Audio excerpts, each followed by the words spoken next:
we cannot have an all-knowing president. Yeah. One who sees himself one who sees himself as the right person and he knows the right thing that we need. Yeah. Right now, you want to give me a house when I need food. I'll choose that food over the house.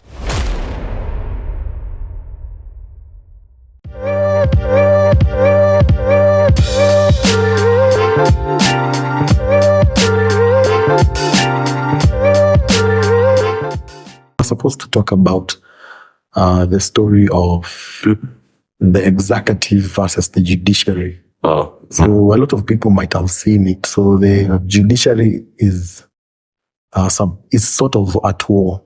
Mm-hmm. Not at war. The executive They have staffers.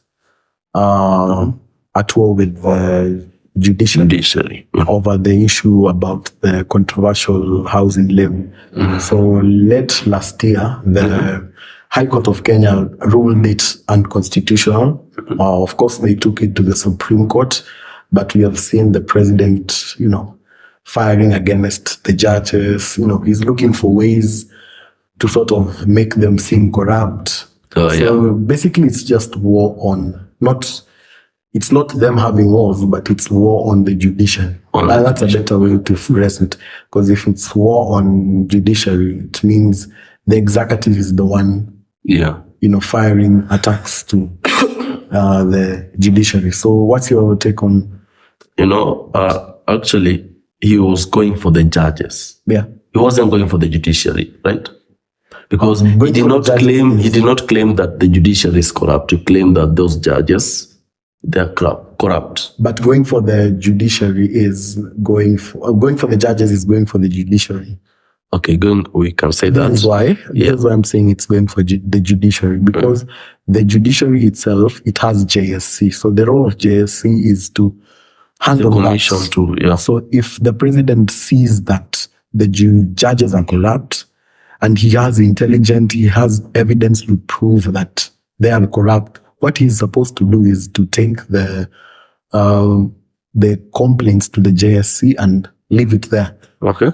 It's not up to him to do that. So far he hasn't issued anything to the JSC to back up his claim that they are corrupt. That's why I'm saying it's war on the judiciary. Yeah, at large, through the judges, of course. Okay. Yeah. I thought that maybe he was going for the judges, which the way you just said it, going for the judges, it's a larger war with them. It's a larger war with the judiciary. With the judiciary. Yeah. But there's this saying that goes, I heard Tindamolo saying it, that you can go for the ruling and not for the person behind the ruling. Yeah. So what we've seen him doing in particular is going for the people behind the ruling, of which it is, I can say it's kind of unconstitutional, because the judge is supposed to be protected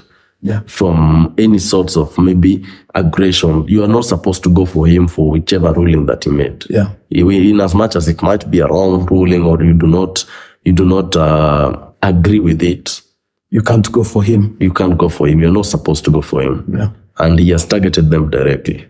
Yeah, that was a direct attack. Of course, names have been mentioned through the deputy president. Mm-hmm. Names have been mentioned. So, of course, you know that the deputy president had all these allegations that the corruption allegations. The graft case. Yeah, the graft case. Mm-hmm. Money was I don't know if you can get it frozen, but money was frozen that was claimed that it was corrupt. Mm-hmm. And after the government came in, it was cleared. That was cleared. Mm-hmm. Of course, there's a whole process that occurred and that was cleared. So he later on came and said that the judge who ruled that the money was corrupt. That judge is corrupt herself. That she was intimidated. You know how the government usually complains. She was intimidated by the previous government. The government to do whatever she did. But after some time, because yesterday I saw he withdrew that statement. Who withdrew?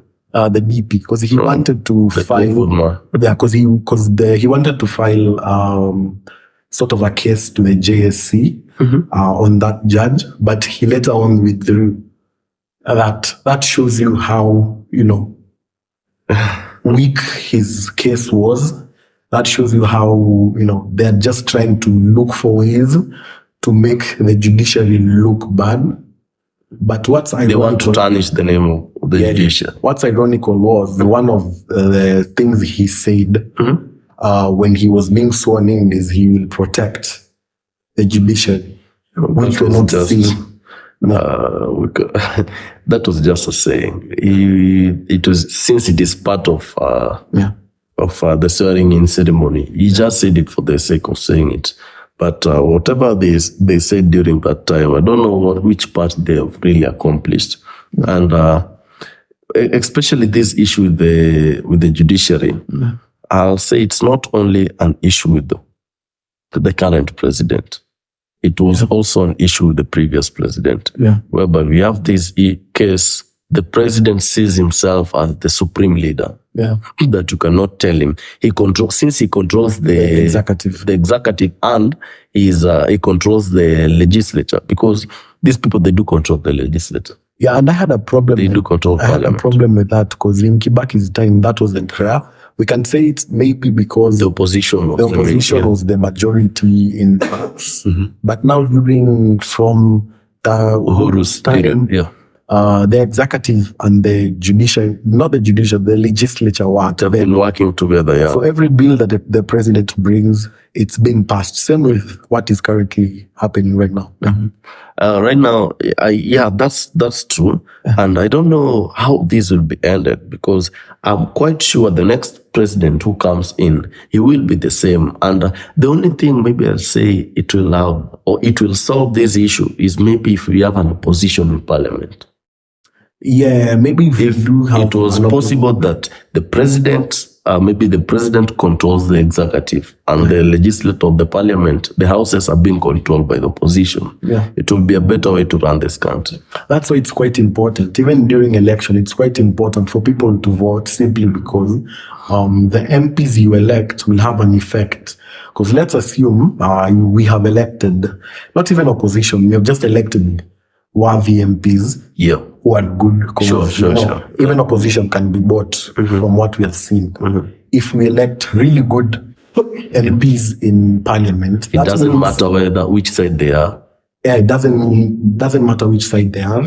That means whatever bill the president brings that's not, maybe constitutional or it's not right. Or not right, or does not make sense, like the 2022 finance bill, it can be easily thrown away. Yeah, people could be protected from a bigger damage. Yeah, sure. But simply because we have a legislature that's not independent, it's easy for the president to just push bills and they are passed.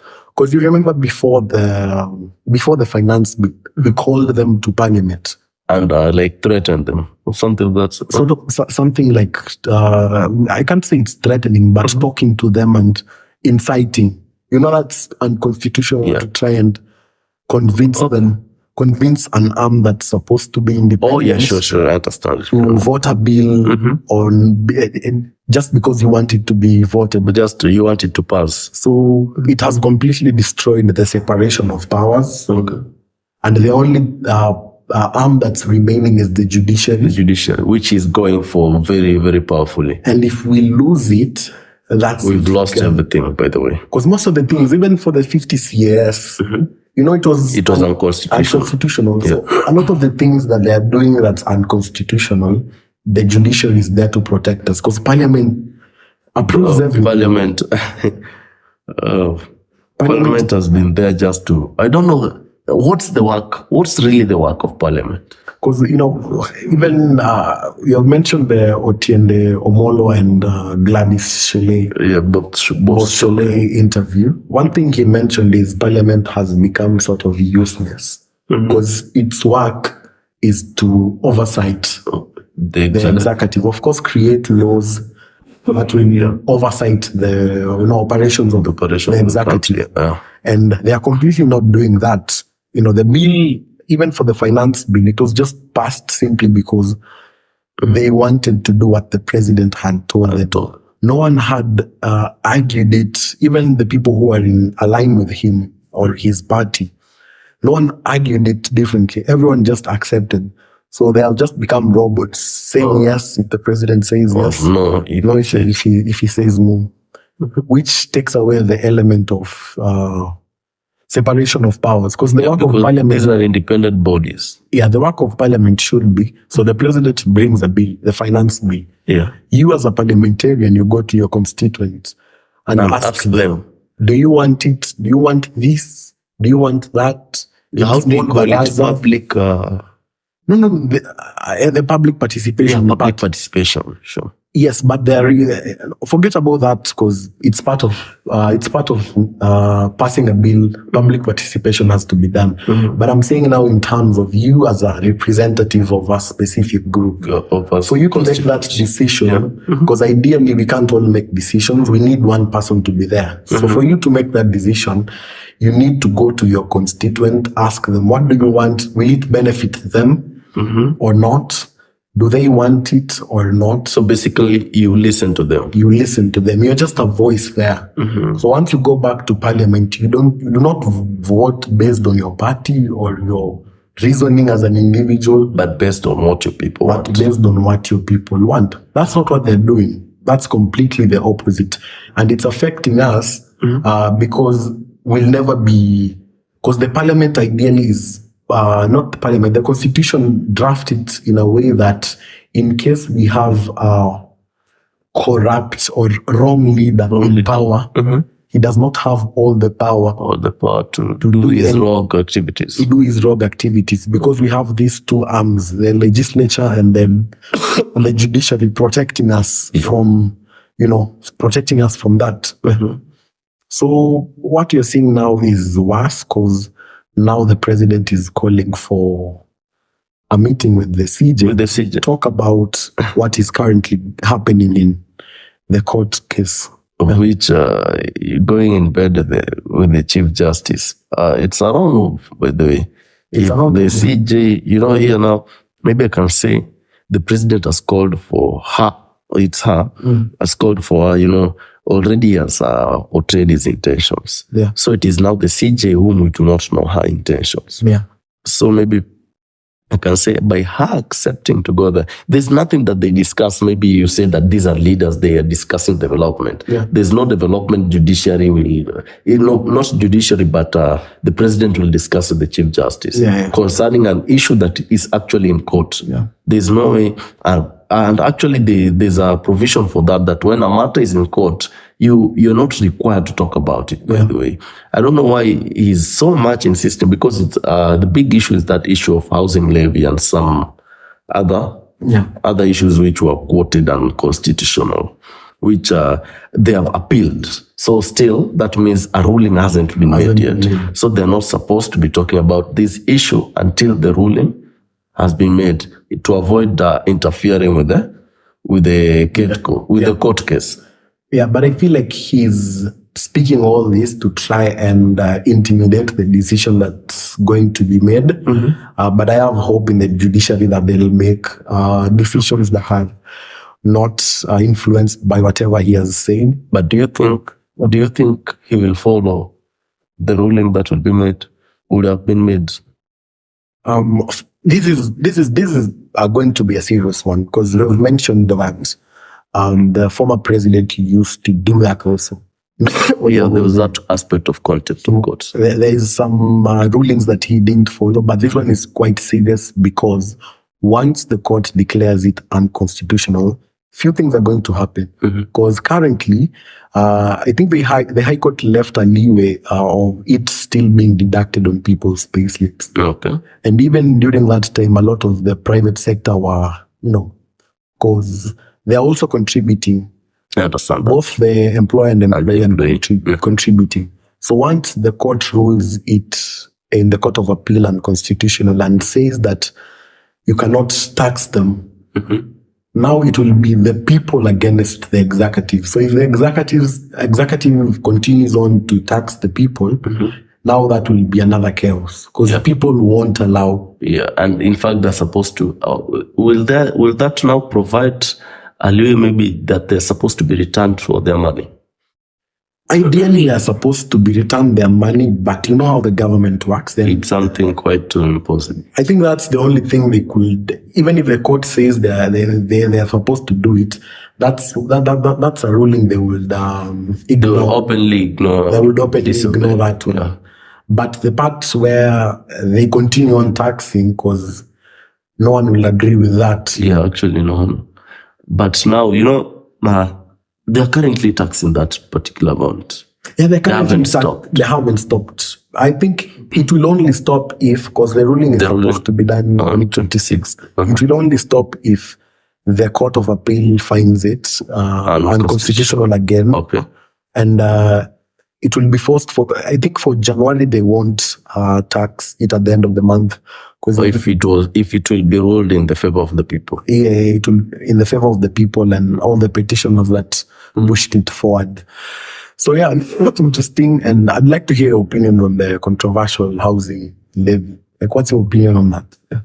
There have been so many opinions out here, but why are you taxing us? And nobody is really convinced that, okay, tax me this because you want to go to build for me a house or this particular thing. Many people don't really understand the housing levy in details.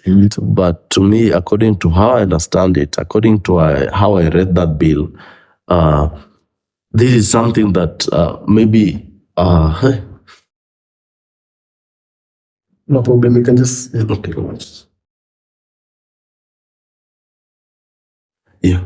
Yeah, this housing levy, I can say that this is something... Well, should I call it rubbish or what? Or they just came up with they did it the wrong way, maybe. Because if it were for maybe, let's say, people willing... People willing to pay that particular housing levy. But right now, this one, it seems like the country is doing an harambe for the government, of which it is never supposed to be seen that way, that people are contributing for the government, doing the harambes. A government should not be that much of a beggar. Yeah. So they could have implemented other measures or other ways of that taxing levy, or how they could have gotten that particular those particular cash. Because people do not want it, because they did all the processes involved before you make a bill and act. So before passing the bill, they had public participation, and part of public participation involves the corporate. Each stakeholder involved in every industry came. And every single one of them denied and warned them, or was against it, and advised them not to go ahead with it. Those involved in every sector warned them, the banking sector, every single sector. Everything,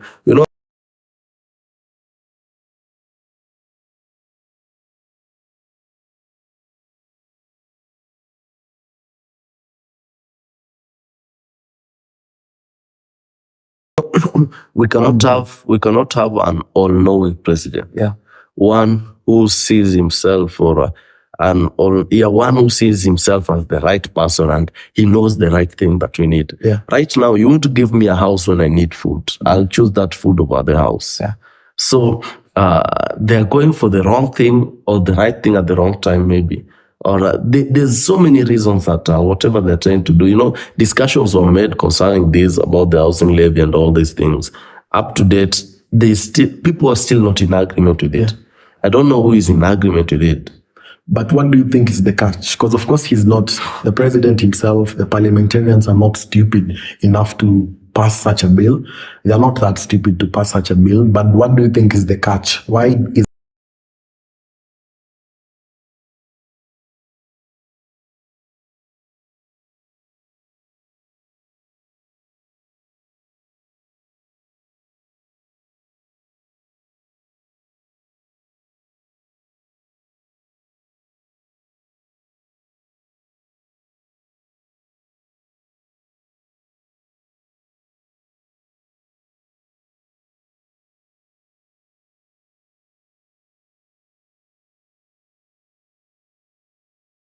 Okay. They are aware that we have a lot of loans and we need to pay them. If you and the people are struggling already. So if you increase directly the income tax, Okay. people will complain. But it's easier if you come with other ways that does not show that you're directly taxing them. So one of the rises was the increment in NSSF, NHIF. So you find all these ways to increase collection of money that seems as if you're caring about people who want you to have better houses, better health. But in real sense, better retirement cover. But in real sense, it's just. But by the way, let me ask you this question. Yeah. We heard about that particular taxing levy. It was that you're being deducted this money so that you'll be given a house. At first it was a saving plan.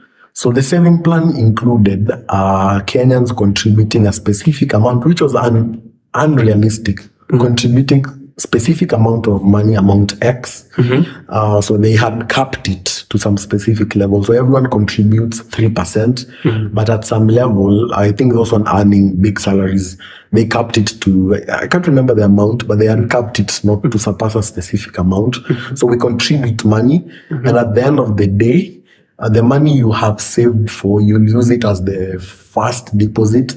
Then of course you will continue paying on. So it was unrealistic because you want to reduce informal settlements and slums, but the people who are at the bottom of the pyramid, they will take a billion years to contribute money to get that deposit. The deposit. Okay, because I saw who's building the houses. So now let me explain it was transitioned into the housing levy, which is just a tax, fancy name for a tax. So they tax you amount 1.5, they tax your employer 1.5 of your income. This second one is not capped, it's just open, meaning they tax, if you're earning $1 million, that's around 150,000. So they tax you, this amount goes to, it's about 15,000, sorry for that. Well, they go to a specific fund. So this fund is supposed to kickstart the project. And while at that, it will convince investors to jump in. So the bigger picture of this whole entire thing is investors to come in but they say that investors are coming. Ideally investors are coming. Because what I know as of now, is the government could not afford to build those houses. But you know where the thing is, if you want investors to come, you don't need to tax people. If there's an existing demand, investors usually come where the demand is. If people have a lot of money and they don't have houses, investors will they will come in. They will come to the country and want to build houses. So my point was, why are you telling people that you're building houses for them, yet it's actually not you building the house? Why are you taxing these people if it is private investors coming? Because when I know it is things to do with private investors, you don't force us. You just let us decide on our own, because I'll say, okay, I need a house. There's this particular house built by person X. Let me go and buy or pay my deposit. Why do you want to keep money for me that you tell me I'll pay my deposit? Why is it that they all want this? As in, actually, what you just said makes sense in the way that these housing levy of the tax, maybe it's being used to, they want to catch, to have more revenue. Collecting stream. More collection stream. Because I asked myself, what is the catch? Because it doesn't logically make sense. We are contributing money in a fund so that we can entice investors to come and run the entire thing. Because ideally you can simply have investors just as it is right now. Because currently it's the private sector running the real estate industry. You can just leave it the way it is. Let the market play. As a government, the only thing you can do is, if the issue at hand, that's not the issue, but if the issue at hand was the issue of people need houses, you can create laws to try and create an environment. Just making the environment suitable for the more investors supply. To happen. But it's not directly taxing people, directly trying to be the face, but you're not doing anything. You're just the face of the project. But in real sense, you're not constructing any house. Because, how will, I know this thing that people are being taxed that much, but they don't know, they really don't know why they're being taxed. And it's happening. It's like this government is always ever looking for these ways of collecting money from us. And I don't know how it will work, but everybody, according to every analyst out there, is saying that whatever you're doing is wrong. I feel like they understand it's completely wrong. I'm not trying to defend them, of course, but they are put in a situation where they have to do it. One thing about governments, they never want to say that things have gone bad and they'll never say that. They'll just try and play it cool and hold it as much as they can to leave it to the next person to handle that. To handle the problem. So they're not fully there to solve whatever is happening, because you see what the president is doing. Even when you're talking about loans, he's taking other loans to pay the existing. So he's not in the aim of trying to solve this problem. The thing is, you pass to the next guy in power to handle your bidding. The only thing that he wants, he is ensuring his survival. Surviving the game. Power, And by the way, if Kenyans could have known this, if Kenyans could have an insight of what is happening, just from an outside view, you'll see that things are not going well. Things are not with our country, with this high increase in staffs, with this negative growth in the economy. Things are really not going well. And maybe in the next time when you go to job, you'll hear your boss telling you that I've moved abroad and sold all the assets. Or I've sold the company. Inflation might hit an all-time high. We might experience some hyperinflation, or things might just go south.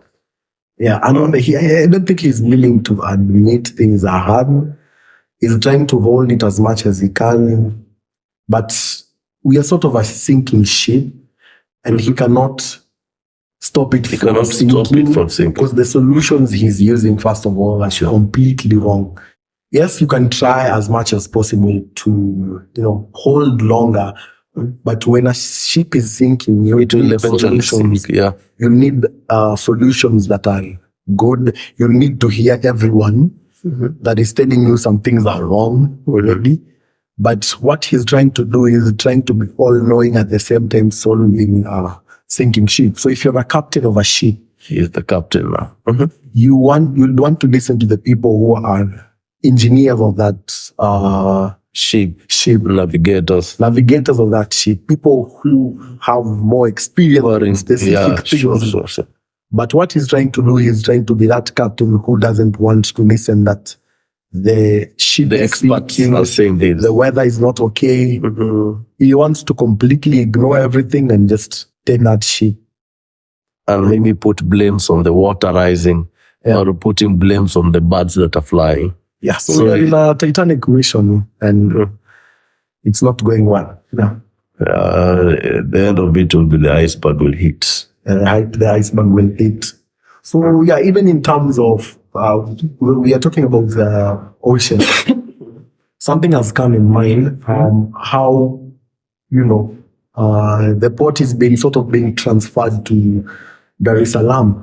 And the Mombasa activities are reducing. Another thing is, Uganda has taken us to court. To the East African court. The East African court, because they want to import oil themselves. Not through us. So initially, they were, or currently, because their thing is still in court. So currently, our oil marketeers import oil, then they resell it to Uganda. But now Uganda wants to do it directly. So why they're being taken to court is Kenya requires them to have a specific license to operate as an oil marketer in Kenya. I understand it. They feel like we're going against the East African community policies of you can just do trade. Actually, what's happening between Kenya and Uganda? The body that is responsible for oil transportation and whatever in Uganda is NULL. It's the quality of effort. In Kenya, we call it KPC. Oh, KPC. Okay. Yeah, is it KPC? Yeah, KPC, the Kenya, is it Pipeline Corporation or Port? If Pipeline Corporation, I think. So the UNOC was required to receive license so that they can directly import their oil. Yeah. But the conditions given by the their Kenyan counterparts was they were so unrealistic. Because the intentions were, the Kenyan side does not want the Ugandans to import oil on their own. They actually want, they want them to depend on us. But since the issues began when Kenya struck the deal with the G2G, government to government. G2G. You see, yeah, when they struck that deal, oil has always been plummeting, by the way, in Kenya. And in the global market, we see that oil is kind of reducing. Yeah. So whatever Uganda is trying to do, they want the best for themselves. And of course, Kenya as a country, of course, the price of fuel to increase in Uganda. And mostly you find that since here in Kenya it is the cartels or the how do you call them, those resellers, they've really caused the price of oil to really skyrocket. Yeah. So Uganda was opting to strike a deal with our neighbors, Tanzania, so that they can receive the oil through that side. But you see, they also have an issue whereby when it comes to the complexity of matters, the port of Tanzania, I think, is it equipments or advancements you find it's a bit low compared to. Do they have existing pipelines available? Because no, there is one which was supposed to run from Mombasa to Uganda, but they cancelled that contract and went to Tanzania. I think it's either supposed to be built or it's underway construction. Because I heard the issue is they want to do the imports directly, but through the Kenya pipeline facilities. Oh, Kenya Pipe. Actually, that's the point. I think that's the point. Yeah, they want to use our facilities to do that. Yeah. So, it's because the reason that they went for this, it's when Kenya decided to go for the government-to-government deal. So these people they're saying it's like, oh, this government-to-government deal is kind of hurting us as a country. Of which I heard it's ending. I saw today on Twitter, the G2G in Kenya has the president of ended it. Suspended it or ended. Probably suspended it after unsuccessfully being. It was unsuccessful in G2G. Yeah, but everybody said it will be successful. But we will promise prices will drop since there will be no provision that the oil marketeer will get. So no, from that. People say that this was it was a wrong move. That was the time that he said that if you're holding dollars, you need to. I remember that time he said that in about a month or so, if you're holding the dollar, you should just. There's a certain American broadcaster who said, "What's this Kenyan president saying?" You think you can just control the dollar that way? Who are you? You're just a Kenyan president. So whatever, okay, that was a statement. Maybe he thought it was a fundamental effect on the markets, but actually what he said was equal to nothing. Yeah. In fact, people continue holding it, and if you hold more dollars, you're in more profits or you're at a better position. Right. Because at that time the dollar was against the shilling, it was 120 something, and right now we are at an important 160. I think we're almost approaching 180. Yeah. And currently, there's that figure that's mentioned by the CBK, and there's the actual figure in the market. Actually, what you see with the CBK in the market is higher than what it because how they call it swap. Then there's the difference between the buyer and the even for the forex bureaus and banks, they are trading it at around 160. They're trading it at around 160. Yeah. So wow, it's completely painful for the country. Yeah, but let's hope things will play out well. My advice to Kenyans: to find ways to get discounts. Yeah, I feel like that's the only popular that's remaining. Just take the best thing you can do for the country. You disburse diaspora, Remington, and try to help the currency go. Yeah, I'm saying G2G was cancelled. It was cancelled. It was cancelled because Raila had warned Ruto about it. And he had said that it will simply be corruption. It's just creating another new corruption, and which he ignored. Now he's the one who's canceling it. I think he should listen to the people more. Let him, he's an all-knowing president. Yeah. Let him do what he thinks or he feels is good for the country. You have no say. What do you think? What do you think will happen? Because we are talking about through the judiciary and the executive. What do you think will happen on January 26th? Once the ruling, I remember when Azimio had filed the petition in the Supreme Court to rule out the presidential result. Just few hours before the ruling was made, we saw someone like Babu going on X saying that, oh, Raila, it was a game all along, but we live to live, and we live to see another day, something like that. Like, it was a statement that we've considered defeat out. He already knew what would be said. So if you see the president behaving in a certain way, maybe he already knows what's going to be said. Let me not say that it will be ruled against the defendant through maybe the executive or the president, but that's what I hope. Yeah, that's what I hope that it will be ruled against. Because that did actually hurting a lot of Kenyans, mostly salarized Kenyans and business owners who are employees. Yeah. And once it's ruled out, it will help a lot of people, and it will help them because the economy isn't doing well. A lot of things are expensive, so it might cushion them against the hyper-electricity. Yeah, or the hard times that they face. Yeah, so I think that was a nice conversation. Yeah, we can close it there. Yeah, thank you for having me. Nimetafuta. Unapiga kasi zote. Ni venye tena nimefonga. Vile naangalia